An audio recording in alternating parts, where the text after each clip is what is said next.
think that's a good call. On a separate note, I think we should discuss sleeping giants in the future, because I think you threw out that term and talking about South Florida, and I see people talking about that all the time. I feel like it's the most like overused term these days, and we should get to the bottom of what a sleeping giant truly is, because I feel like Washington kind of feels like that. Like they won a national title, split a national title, right? Or did they win one outright? 91, I want to say. 89, 91, somewhere around there. But I think Washington, they definitely I think they were my second as far as overachieving goes last year. Yeah, claimed national title in 1991 and 1960. Okay. Unclaimed 1990. So, I don't know. Let's not forget A&K all the way. Sixth Man, all-time classic film of my childhood. There you go. Who underachieved the most in the Pac-12 last year for you, Matt Green? I feel like this was kind of easy for me. It has to be the Oregon Ducks.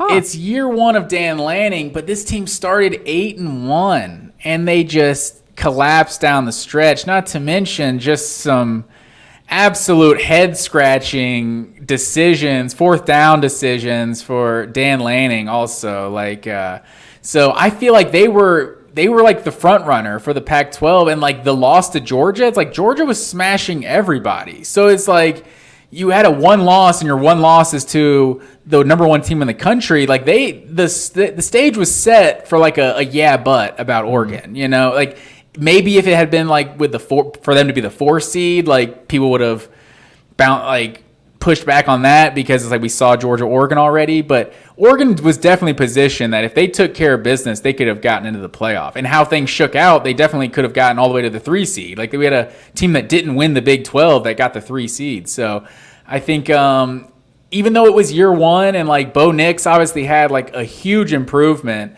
from what he was at Auburn, but I don't know. It's kind of like how Tennessee had a great season, but you recalibrated the expectations once you got into November, and so you're almost left with a sour taste of what could have been. And it feels like Oregon could have had a lot more. This team could have won the Pac-12 last year, maybe gotten into the playoff, and they just kind of collapsed down the stretch.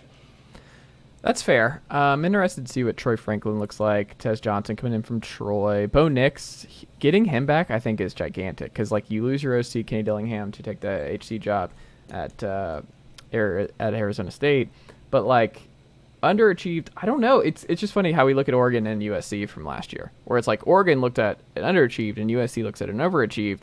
But like coming into this year, who do I think is gonna like?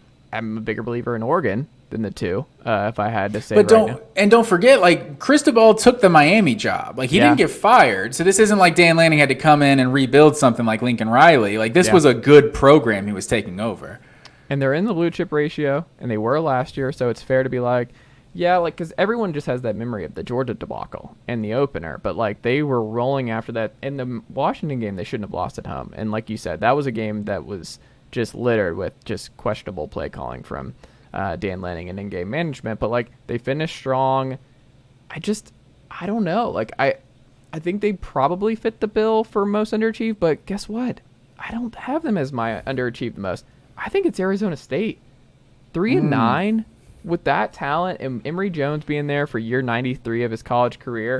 Like we overlooked it because it's Arizona State and but like I just thought their baseline with what they had coming into last year, that 3-9 is just not acceptable. Like that, Arizona's better. You lose to Arizona.